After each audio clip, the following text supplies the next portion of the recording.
Hello fellow captains, let me ask you all something.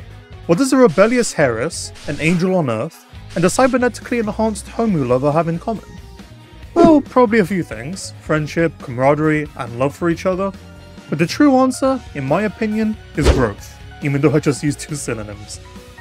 Honkai Impact 3rd story explores sacrifices and friendship, but growth is the central theme that ties everything together. And so, with this video, I aim to explore the journeys and evolution of Kiana Kaslana, Mei Raiden, and Bronya Zaychik, and how they evolved into the tremendous characters they are today, from before the game even starts, to the emergence of their new Herrscher forms, Herrscher of Finality, Herrscher of Origin, and the Herrscher of Truth respectively. I aim to keep this video somewhat balanced between short and concise, as well as detailed and thorough, for easy accessibility and for your viewing pleasure. So, let's get started.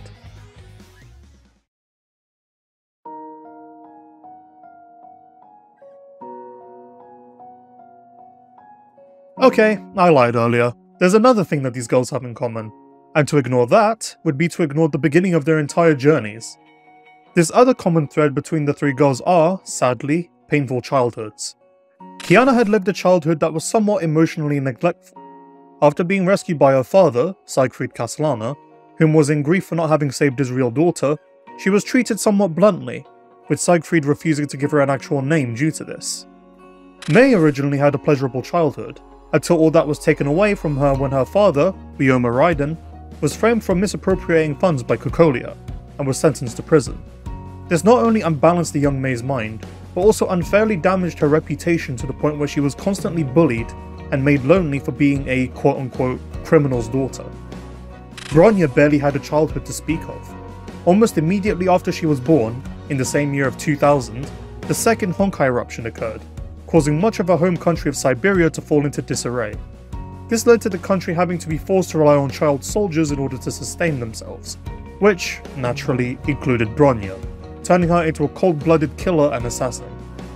But despite all of this, all three of them found a glimmer of hope that allowed them to get the momentum they needed to carry on, the first of many. Kiana, not wanting to see her father continuously come home heavily wounded, decided to take it upon herself when her father was in bed to fight a nearby Honkai beast after listening to his mention of the Kaslana Oath, the family oath that mentions protecting humanity from the Honkai, even at the cost of their lives. Kiana's attempt was, obviously, unsuccessful, and nearly resulted in her death, but Siegfried managed to intervene at the last second. Instead of being angry at Kiana, he was, for once, proud of her, recognizing that despite her being a clone of her real daughter, she still possessed the soul of a Kaslana, thus earning Kiana her most memorable present, her name. When Siegfried abandoned her to protect her, as a failsafe to prevent being harmed by Siren and thus resulting in further mental turmoil for Kiana, she started her journey around the world, determined to find her father once more, oblivious to the fact that Siegfried continued to watch over her from the shadows. Bronya's glimmer of hope was in the form of a fellow orphan, and later best friend, Seele Volere. After Bronya's failed assassination on Kaio, she was taken into her orphanage where she met Seele for the first time. The two eventually grew closer and became best friends, with Seele even looking up to Bronya as if she was her older sister, but this unfortunately wouldn't last. When Seele discovered that Bronya was secretly set to participate in Experiment X-10, an experiment that would allow human cells and the Honkai to coexist inside the body, she pleaded to Kaio for her to take Bronya's place. After Seele undergoes the experiment, with Bronya having searched for her, she disintegrates into a quantum state right in front of her. Bronya then chooses to undergo the experiment as well, with Bronya meeting Seele and deciding to want to stay with her and never return to reality. Seele convinces her to go back, with Bronya promising to save her, giving Bronya the determination she needed to keep carrying forward as well. You might have noticed that I skipped over Mei, but that's because a certain someone I've already mentioned ends up being her glimmer of hope, which leads us onto a mutual ground of sorts where the three girls' paths would intertwine for the very first time, taking place in a little city under the name of Nagazora. It was in Nagazora where Kiana and Mei would finally meet. Despite Mei being understandably cautious towards her at first, Kiana remained determined to win her heart. Kiana potentially saw in her a similar sort of circumstance of loneliness that she also suffered in her childhood, thus prompting her to want to get close to her. Eventually, Kiana succeeded in filling the hole in Mei's heart, and the two grew closer together, until the Gem of Conquest inside Mei activated, and Mei's Herrscher personality took over. Kiana succeeded in defeating the possessed Mei, but when Mei observed the area around her and felt a great surge of guilt well up inside her, she tried to jump off the same roof where she and Kiana had their battle. Before she could let go, Kiana encouraged Mei to grab her hand and to not give up, even despite Mei unloading all of her worries and insecurities onto her. Mei eventually reaches out towards Kiana, and the two became even closer. Behind the scenes, Bronya was sent to Magazora by Kokolia in order to retrieve Mei, the supposed last hope of bringing Seele back through the utilization of her Herrscher powers. Bronya managed to sneak onto Himiko's battleship, and after a few unknown and unexplored complications between her, Kiana and Mei, Bronya became friends and a fellow classmate to the two girls, thus solidifying the trio for the very first time. They had a few silly adventures, but everything seemed to be going well for the trio. All three girls had found a place to belong alongside each other, even if Kiana and Bronya's commonly seen interactions didn't necessarily portray that. But then, one day, she took over. Despite the peace that Kiana felt alongside Mei and Bronya at St. Freya, she was unknowingly a ticking time bomb to something that would truly shake and change the three girls forever: Siren. With Kiana being deluded into seeing her deceased mother again by the aforementioned Herrscher, she fell into despair, in denial whilst having to cope that everything she saw and experienced wasn't real, which, alongside some deliberate provocation by a certain blonde scumbag, paved the way for the Herrscher inside to befall. You all know the story. Siren reawakens within Kiana, goes on a rampage, and Himiko is the one that ultimately has to, sadly, sacrifice herself in order to make Siren dormant once more. And so began the downward spiral that would plague the trio. Kiana was now broken, plagued with the fear that Siren would reawaken once more to finish what she started. She distanced herself from everyone after the incident, living alone in Arc City, constantly running away from her problem. But the world had just been better off with her dead? Kiana thought just that as she aimed a gun to her head, every trauma that she had experienced throughout her life rushing back into her at this very moment. Her mere existence, from her perspective, would inevitably cause pain, so she saw no reason to even live. Mei wasn't doing much better either. After this recent defeat, she saw within herself just how weak she seemed to be. She was powerless to stand up against the bullies at school, she was powerless to suppress the third Herrscher from causing all that damage, and now, she was powerless to stop the possessed Kiana, even with her inner demon backing her up. Powerlessness was what plagued Mei's thoughts, and continued to do so. Bronya had just lost another friend for the second time, this only pushing and made Bronya determined to get Seele out of the Sea of Quanta even more, just so she could finally save someone close to her, to regain the emotion she lost. But the path ahead looked unclear, indecipherable, far too blurry for the time being, unknown if it could even be achieved yet. Siren's reappearance had single-handedly pushed the trio into separating. As for now, their once united paths now diverged, each member of the trio embarking on their own unique journey. But if one thing has stayed the same regardless of this, it would be that these different paths would eventually connect them all to the same track at the end of the road. And, as their individual journeys unfolded, each girl began to face their own unique challenges and pathways. One of self-discovery and acceptance, one of overcoming powerlessness and finding inner strength, and one of emotional awakening. With Kiana, it all began with a little bit of reaching out from Fuhua, stopping her from pulling the trigger. It was at that moment when she realized the hypothetical consequence of her intended action. She was almost ready to throw Himiko's sacrifice away, and make it all for nothing. But it was that exact action that pained her so much. She just couldn't go through with it. It would be an utter insult to everything Himiko died for. And it was at that moment that Kiana realized what she had to do. Her hope was somewhat rekindled, and she gained the courage needed to finally start taking steps, with Fuhua's guidance, into confronting and suppressing Siren, determined that she would finally give this sad story a happy ending. But whilst Kiana was certainly making progress, the root issue had not been resolved. Siren was only being held at bay, the inevitable only being delayed and postponed. So, once again, whilst Kiana was improving on her journey, she still felt the need to distance herself from everyone. A while after, Kiana took it upon herself to stop the latest threat, the Arc City bomb, with more control over her Herrscher powers than ever before. She succeeded, with Mei ready to come to her rescue, still determined and driven to save her after her prior defeat. However, she was prevented from doing so by Durandal, whom Mei challenged and was ultimately defeated once more, leaving Durandal to take and capture Kiana. Once again, Mei was powerless. She was stagnant in her path, not moving whatsoever, and in her mind, something had to change. needed to change, which would ultimately lead to a very important decision later down the road. As Kiana and Mei continued to struggle with their fears and insecurities, Bronya had journeyed to the Sea of Quanta, encountering numerous obstacles that were kept being placed in front of her to obtain the lost Gem of Desire. Like Kiana, she had some hope in sight on this journey. She would be able to get Seele out, should she overcome the various different worlds contained within, and to obtain the core of reason. And so, she fought. She experienced world after world after world, trial after trial, testing her physical and mental fortitude. But determination never wavered, and so she succeeded, becoming the Herrscher of Reason, and eventually managing to get Seele out. Her goal had been accomplished, her soul fulfilled, but there was still a lot more to do, and as she would later find out in the future, more to learn. Whilst Kiana and Bronya were finally finding their footing, Mei was still stagnant, with not much progress being made. Discovering Kiana's condition after being in contact with all that Honkai energy that radiated out of the Arc City bomb, alongside the number of active Herrscher cores within her, crushed Mei even further.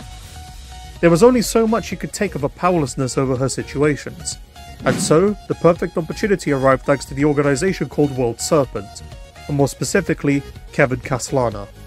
Mei was then given what was effectively a no-brainer choice, the solution to saving Kiana alongside her allegiance. Considering her countless losses and defeats, this was an easy option for her to take, and so finally breaks the cycle of stagnation that plagued Mei for most of her life, finally arising as the Herrscher of Thunder. It was at this point where Kiana and Mei would encounter each other again, and after discovering what Mei was getting herself into, the two had a fierce battle, with the current ideologies and pathways also clashing. Kiana believed in taking everything on by herself. Her prior fear of Siren's control dwindled, but not removed. Her resolve was still not absolute despite all the progress she made so far. Mei, on the other hand, was now able to fully utilise the third Herrscher's power, having finally decided to overcome her powerlessness entirely, with her resolve being absolute. As a result, Mei was the victor of this battle, leaving for World Serpent, but also allowing for Kiana's life to be saved by disintegrating the core within her that Siren stole from her prior. When Kiana came to, this encounter, whilst unfortunate and upsetting, did set up the stage for one important lesson that she needed to realise.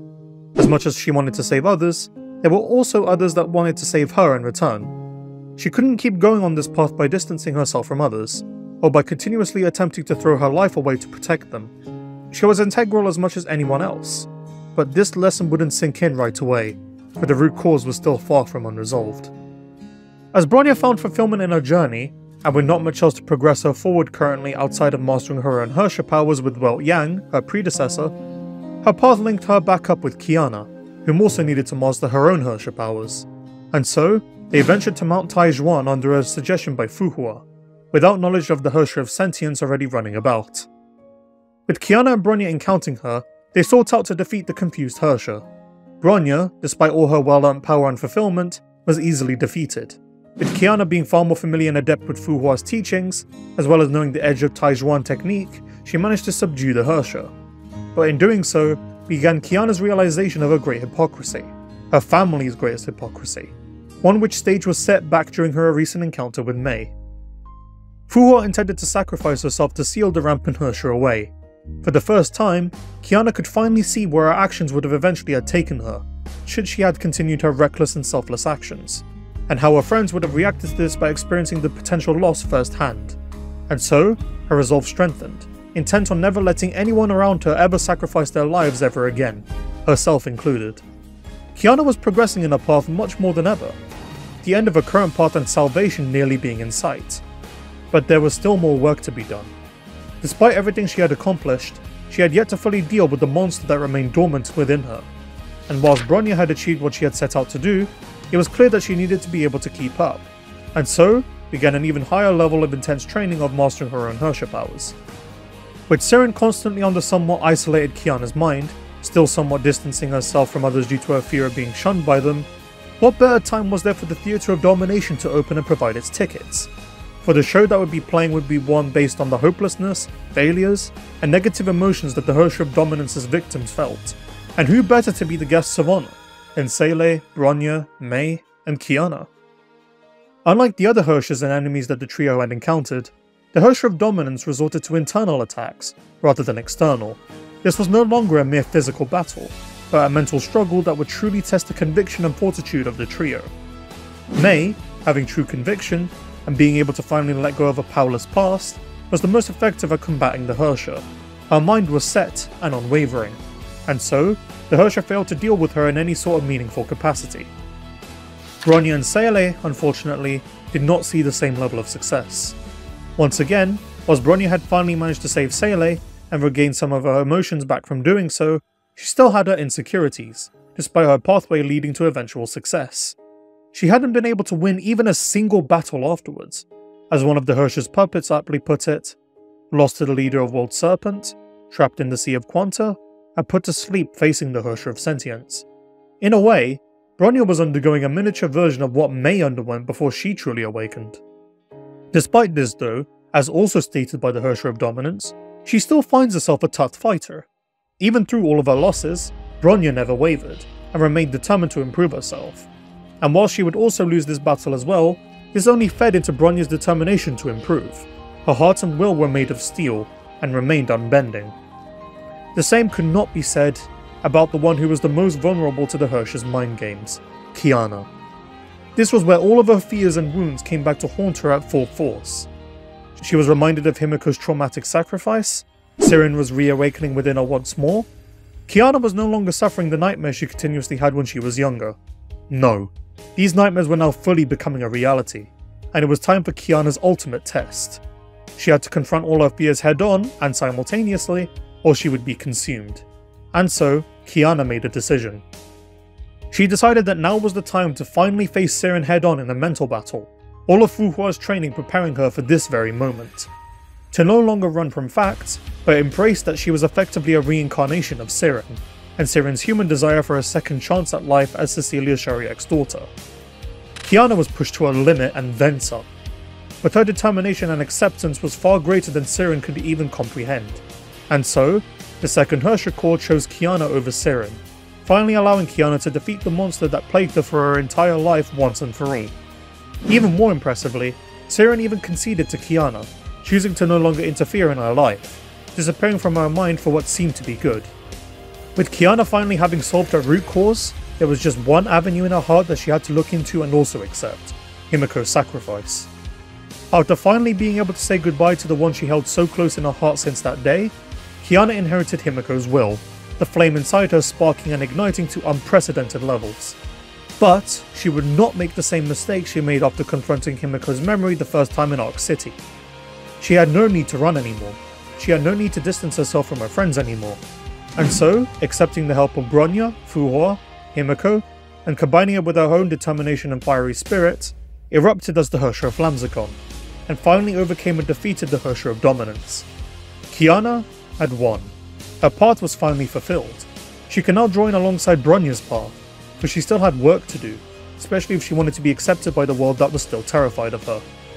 With Kiana's lifelong path and worries having just been vanquished, and with Mei's diverged path near completion, Bronya would eventually stumble upon a breakthrough thanks to the arrival of False God Otto.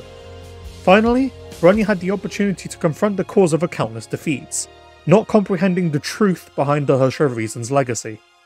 To stop this new threat, Bronya was forced to evolve, and delve further into what being a successor to the Herrscher of Reason and Welt's mantle really meant. With 300,000 minds watching her, and undergoing mental sync, she had finally broken through what held her back, and had full access to the power of the Herrscher of Reason, becoming a heavy contributor to Otto's comeuppance. The trio had each finally reached a level in their respective journeys where they had confronted and overcame their biggest challenges yet, but before Mei could fully reunite and merge her path back alongside Kiana's and Bronya's, she needed to fulfill her end of the deal with Kiana Kaslana, and journey to a certain realm to find the answers to the truth behind the Honkai, the Elasian realm. And to find the answers, she needed to know the stories of the 13 Flame Chasers, but from Elasia's perspective, it was far from easy. Some of them were uninterested and unapproachable, others had ulterior motives, and others had such little confidence in her that they tried to stop Mei from continuing with her pursuit. As someone who had come this far, turning back just simply wasn't an option, and so, Mei forged ahead, eventually obtaining the answers she was seeking. Her resolve remained strong, yielding continuous results. And so, with the bonus of obtaining the respect and recognition from all 13 Flame Chasers, Mei's role within World Serpent was fulfilled, and she was now free to leave. Time passed, and finally, that special day that all three girls had hoped for arrived, where their once diverged paths flowed back into a single one yet again.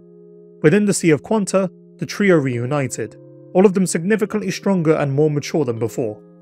Now, there was but one final journey for the three, and it was one that they would take together, evolve together, embracing every single path they took so far. Bronya, having fully understood the truth, the Welt Mantle, the 300,000 individual minds, and maintaining the utter loyalty she had for everyone that had ever become close to her, evolved into the Herrscher of Truth, her powers and emotions restricted no more. Mei, having undergone her own journey of finding inner strength, and the events that transpired within the Elasian realm, she realised that heroes weren't born, they're made with time. Such was the case with the Flame Chasers, and such was the case with herself after she overcame her struggles. That was the most valuable lesson taught to her by Elasia, and so, like Bronya, treasured everything that occurred in her path, to become the Herrscher of Origin. And as for Kiana, throughout her journey, she had learned that she didn't have to shoulder everything on her own, that no one should have to sacrifice themselves for the greater good. She had learned that with the support of others, nothing seemed insurmountable. And, in order to ascend alongside her friends, she relied on their support, and was rewarded with her latest and newfound power, the Herrscher of Finality. And so, this concludes the current journeys and the 6-year-long pathway of the trio, from a somewhat happy-go-lucky bunch of friends, to some of the strongest in the universe. So, before I end this video, I'd just like to personally thank miHoYo for creating these legendary characters. Their engaging personalities, their interactions with each other, character designs, and development have greatly inspired me, and I'd even consider them some of my top fictional characters of all time. This video was my way of trying to show my utmost appreciation for them. So, once again, thank you miHoYo for creating these characters, and thank you fellow captains for your continued support of the game. This is Kaio, signing off.